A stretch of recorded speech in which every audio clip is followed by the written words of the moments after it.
Hi friends, అందరికీ welcome to my channel. నోరు ఊరించే tomato పచ్చడి 10 నిమిషాల్లో ఎలా చేయాలో చూద్దాం రండి. ముందుగా మా ఛానల్కి సపోర్ట్ చేయండి, లైక్ చేయండి, సబ్స్క్రైబ్ చేసుకోండి. బాగా మాగిన టమోటాలు అయితే 1 కిలో తీసుకున్నాను. ఇవన్నీ శుభ్రంగా కడిగేసుకొని తేమంతా తుడుచుకొని ఒక్కొక్క టమోటా 4 ముక్కలుగా కట్ చేసుకోవాలి. ఇలా అన్నీ కట్ చేసుకొని ఇప్పుడు స్టవ్ అంటించేసుకొని స్టవ్ మీద కడాయి పెట్టేసుకొని ఒక హాఫ్ కప్ అంత ఆయిల్ అయితే వేసుకున్నాను. చూడండి, కట్ చేసి పెట్టుకున్న టమోటా ముక్కలన్నీ వేసేసుకొని అటు ఇటు తిప్పుకోవాలి. తిప్పి మూత పెట్టి బాగా మగ్గనిచ్చుకోవాలి. చూడండి, మూత తీసి కొద్దిసేపు అలా కలుపుతూ మగ్గనిచ్చుకోవాలి. ఇదంతా ఇప్పుడు దగ్గర పడింది కదా, అలానే కొద్ది లో ఫ్లేమ్లో పెట్టి వదిలేసుకొని ఇంకో పక్కన స్టవ్ అంటించేసుకొని స్టవ్ మీద ప్యాన్ పెట్టేసుకొని 50 గ్రామ్స్ అయితే ఎండుమిర్చి తీసుకున్నాను. దూరగా వేయించుకొని పక్కకు తీసుకున్నాం.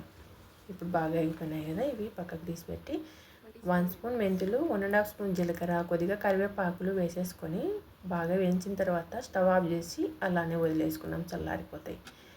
ఇప్పుడు టమోటా ముక్కలు బాగా మగ్గిపోయినాయి. 50 గ్రామ్స్ చింతపండు తీసుకున్నాను. అందులో పిచ్చలు లేకుండా చూసుకొని టమోటా ముక్కల్లోనే చింతపండు అంతా బాగా మగ్గనిచ్చుకోవాలి.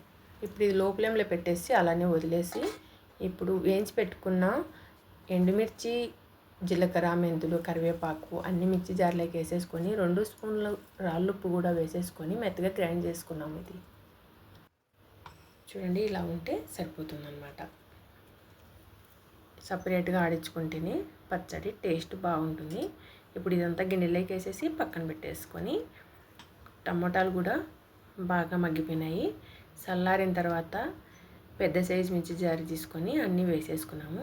ఇప్పుడు పొట్టు తీసి పెట్టుకున్న వెల్లుల్లి కూడా వేసేసుకొని నేను కొద్దిగా ఎక్కువనే వేసుకున్నాను. టేస్ట్ బాగుంటుంది ఎక్కువ వేసుకుంటే. ఇప్పుడు మిర్చి పౌడరు అన్నీ ఆడించి పెట్టుకున్నాం కదా, అది కూడా వేసేసి మెత్తగా గ్రైండ్ చేసేసుకొని ఇప్పుడు దీనికి ఇంకా బాగా టేస్ట్ ఉండాలంటే పోపు వేసుకోవాలి.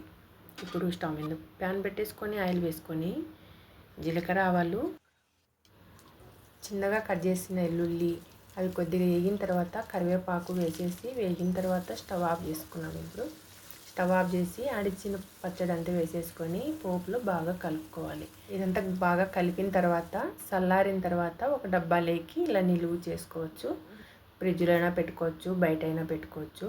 ఇది వేడి వేడి అన్నంలోకి, దోశలోకి, ఇడ్లీలోకి సూపర్ టేస్ట్. టమోటాలు మనకి ఎట్లా తక్కువ రేటే కదా, ఇలా అయిపోయినప్పుడల్లా వారానికి ఒక్కసారైనా చేసుకోవచ్చు అనమాట. సింపుల్ రెసిపీ కదా, టేస్ట్ అయితే అదిరిపోతుంది. మీరు ట్రై చేయండి. మా వీడియో ఎలా అనిపించిందో కామెంట్ పెట్టండి, లైక్ చేయండి, సబ్స్క్రైబ్ చేసుకోండి, మా ఛానల్కి సపోర్ట్ చేయండి. Thank you for watching.